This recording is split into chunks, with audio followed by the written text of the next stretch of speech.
Hello, good evening, dear students. Welcome to another edition of our class, online literature class, advanced level for that matter.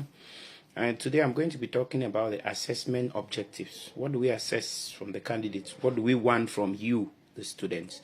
What are those things that we assess from you? When they say assessment, what are those things that we test from you? Now, one, we are going to have knowledge of the text.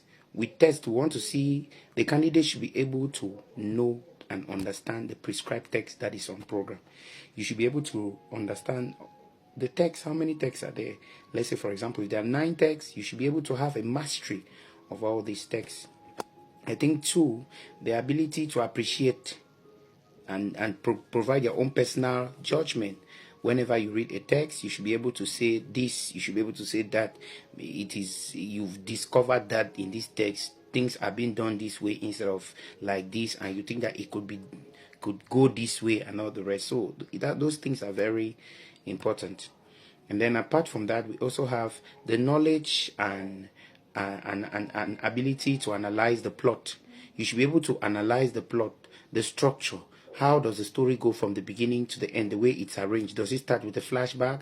Because there are situations where a story begins. You see, let's say, for example, in a Nigerian film where a story begins and then you see a lady lying at the roadside. Now, the lady is lying at the roadside. You are asking yourself when you start watching the film, but what is this lady doing here? And then suddenly they take us to a flashback for you to understand why that particular lady was lying at the roadside. And you see, so the way the author arranges his story from the beginning to the end brings about the study of the plot and even the structure at the same time. Now, also the ability to synthesize and make reasoned judgment. It means that candidates should be able to read a text, look at it from its perspective, give their point of view. And looking at how do you give your point of view? You look at the aspect of themes. You cannot read a text without knowing the themes that are found in the text. So you should be able to pick out themes. You have major themes, you have minor themes, and then you have the central theme that runs across through the text. Another thing is the ability to analyze and evaluate the role play. Now, on this aspect of role play, many students, it's not about saying he plays the role of a father, he plays the role of a mother. No. It is all about significance. Role play here is significant. Now, you have to understand that you should not go ahead, as I earlier said, by saying he plays the role of a father, he plays the role of a mother. No, it is by making us to understand that because of this particular person, what do we discover? Because of this person, do we discover a theme? Do we discover a stylistic device? Do we discover, does it push the story forward because of this particular person? You say it is because, for example, it is because Mwe visited Shengong Shrine that we discover the atrocities that the Fawn has been committing in the past. You see, this aspect of Mwe visiting the Fawn Shrine helped to push the story forward. And again, it brings out the character trait of the Fawn as being maybe a dictator and many others. So you see, one aspect leads to another in literature. And you have to understand that, as I earlier said, role play is not all about mother, father. No, it is because of this person. What do we discover? Or what contribution does this person bring in the text?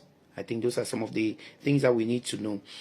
Apart from that, we have to analyze and evaluate. You contribute, and how does for example, how does the setting, that's another point, how does the setting of that story contribute in the overall or to the overall understanding of the text? After you get the different settings, you discover that you for example, let's talk about the setting of Shengong Shrine. It's a place of which presents supernatural aspects of the text. You have the description of Shengong Shrine. It has a role to play in the text. So how, because of this, what do you understand in the text? You discover that Shengong Shrine presents to us a typical traditional atmosphere and all the rest. So the Fawn's Palace presents to us an era of dictatorship and all the rest. And so there are many things that you will discover due to the setting of a story.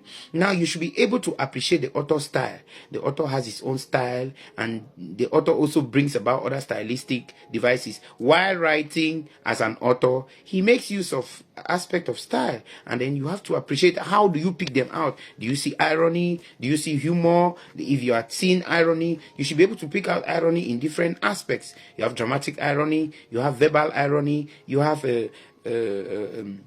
situational irony. In our next video, I'll be talking more on those stylistic devices, and I will tell you how they look like. Now, another aspect we need to know is paper 3 of literature, advanced level. It is how to reason. Now, the candidate should be able to reason an unseen text. They will give you an unseen text, a text you've never seen. They want you to work on it, a prose passage, a poetry passage. They want you to